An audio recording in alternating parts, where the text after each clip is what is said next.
guys, Matt M. Roy back again. Over here at my local BJ's, filling up with some gas. Price isn't too bad. Premium's only $2.15.9 a gallon. I like these pumps. They're fairly quick. I'm just trying to figure out what kind of they are. I don't know if they're Gilbarco or Wayne, but there's no sticker on it. Oop, looks like I'm about full here. All right, guys, we'll see what else we get into today. Well, I tell you guys, people's driving habits get worse and worse. I was pulling out of the BJ's gas, and to get out of there, you have to go through a one-way laneway. And I made a left. I was going straight, and all of a sudden, this guy that was at a pump on the other side just jots out right in front of me. I mean, doesn't even look to see if anybody's coming. Just shoots right out.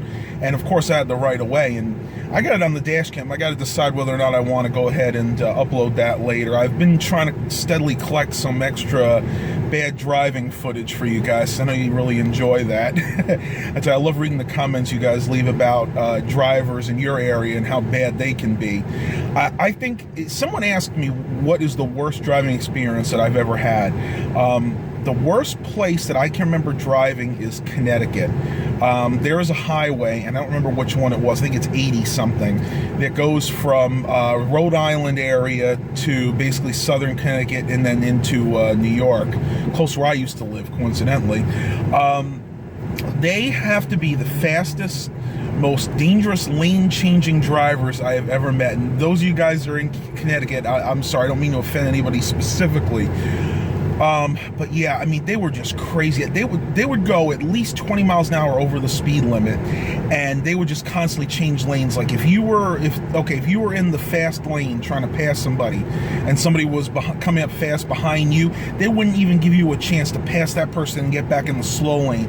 They would be on your butt, going back and forth from the slow lane to the fast lane, trying to find the first break they could to cut right in front of you and head their own way. So I don't know. I just kind of wanted to say that it's something that's been it's been in my mind for a while because everybody seems to want to ask it. Other than that, I mean, there's not too much going on today. I do have a few jobs I need to go to. One is actually at another friend's house. I know, it seems like I'm doing a lot of favors lately, but you know what? It's something you got to do when you have friends that need help. After that, probably going to head home.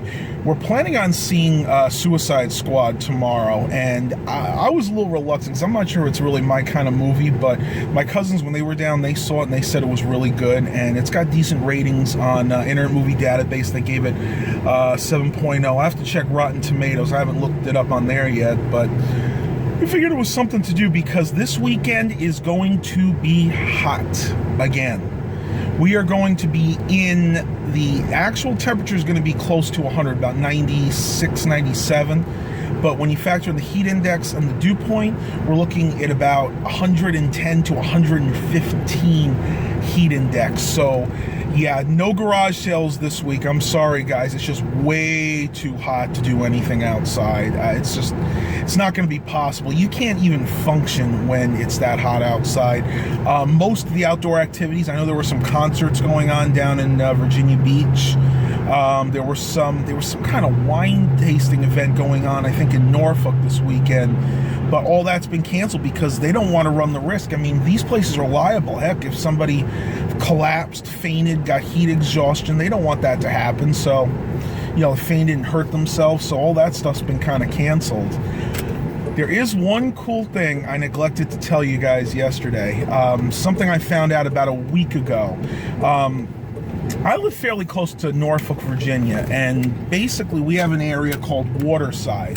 Waterside was built, I think, sometime in the 1970s. This guy does not know how to drive. But anyway, it was built in the 1970s and had limited success between the 70s and 80s and into the 90s. I mean, it was basically like a mall where people would go, and it was right on the water, right on the Elizabeth River. You could take the ferry from Portsmouth to Norfolk, and you'd be right there. You could do your shopping, and you know, it was interesting.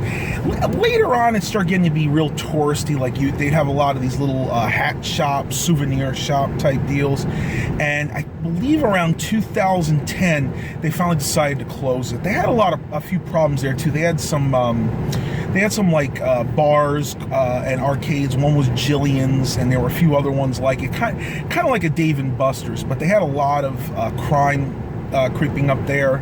So they decided to shut the whole place down, and basically they're renovating it. They're going to be turning it into, from what I've seen, it's basically more like a town center. I think there's still going to be some enclosed areas, but for the most part, you're going to access everything from the outside.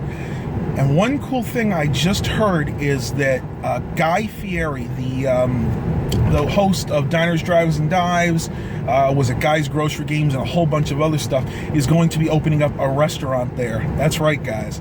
Now, I am going to definitely do a review on that once it happens. I'm hoping it's not going to take but about another year or so. I went by there a couple weeks ago. They haven't really done anything yet. It's pretty much as it sits, just vacant. But it's nice to see that area is going to be revitalized. And it's not that I didn't like Waterside as it was, it just wasn't working for the community anymore. The building, again, is about 35, maybe close to 40 years old. Typical mall format with a food court, you know, it has the stores inside. That, as I've stated in many videos before, that format is just dying. I mean, they haven't put a new mall in this country in over 15 years, in the continental United States anyway. So it's nice to see them revitalizing. I really, really hope it sees some success, because it is such a prime location. I'll never forget when we first moved down here, we wanted to go hit up Waterside. We'd go to Portsmouth. We'd eat at our favorite restaurant. There were two of them actually right by the wharf. Years ago, it was called the Jewish Mother. We used to eat there, and then it turned into La Tolteca. We used to eat there, and then, you know, we'd have a nice meal, get on the ferry. The ferry was only about $1.50 for one way, so $3 both ways. The ferry would take you to the other side. You have a beautiful ride in what looks like an old Louisiana-style ferry, which has the water wheel on the back that spins, and they drop you off at Waterside. So cannot wait to see what happens there. Well, I'm almost at my destination. We'll see what the rest of the day brings. I'll talk to you guys in a little bit. I left the thrift store about an hour ago, and I did pick up one thing I wanted to show you guys. It's going to be a replacement for my little AM/FM clock radio, the symphonic one that has the cassette in it, because that one's pretty much bit the dust. I decided to go with this little Spartus one. It has a really nice bright vacuum fluorescent display on it. This is a solid state one. This is the Asteroid 3. I don't know if the camera will pick that up. I just thought this was really cool. I may decide to do a full review on this later. I don't know, but I guess it's from the early 80s sometimes. I plugged it in and gave it a try, and seemed to work okay. So, yay, got myself a new clock radio. Well, a clock. That way I can see the time at night when everything's dark and I can't see my quartz clock radio. I honestly keep saying clock radio. It's just a clock, but you know what? I don't need the radio portion. I'm about to hit up Aldi. I gotta pick up a few items and talk to you a little bit later. It is another scorcher, guys. Let's fix this. There we go. Now I'm back in the picture better. Oh, it is 92 degrees actual temperature. Humidity now is about 85%. Dew point is at 80%, which means right now it feels about 110 degrees. So, yeah, it's pretty bad. I want to go ahead and end the vlog here for today. That one job I had didn't pan out. The person's still out of town, so I'll have to wait to go over there next week. But I did want to show you guys something I picked up at the thrift store a few minutes ago. Thought this was a really good deal. This is a Kitty brand Nighthawk carbon monoxide detector. This is the kind that actually plugs in. You can see it's got the AC plug. I don't believe this one can be powered by battery, so I'll have to find a spot where I can actually plug this in, but got this for $2.98. It says right here, digital readout provides 0 to 999 ppm, provides continuous monitoring of carbon monoxide. Peak level memory recalls the highest danger level. So basically, if you're away and there's dangerous buildup of carbon monoxide, and when you get back it's kind of cleared up, this will actually tell you if there was a problem. It'll tell you what that highest level was, and I like that feature. The one I have at home doesn't do that. No sensor replacement needed. Update digital readout every 2.5 minutes. So every 2.5 minutes it refreshes its cycle. Loud 85 decibel alarm, which is fairly loud. May not be enough to wake me up, but it'll wake most people up. Test and reset button, and UL tested. Now bear in mind, when you buy these, you're supposed to replace these about every 5 to 10 years, but you need to go ahead and look at what your manufacturer says. So it wasn't a bad deal. You know, that could save us in case we have a carbon monoxide leak. Usually in our case it would be from the furnace or one of Dad's cars in the garage. I'm semi-kidding there.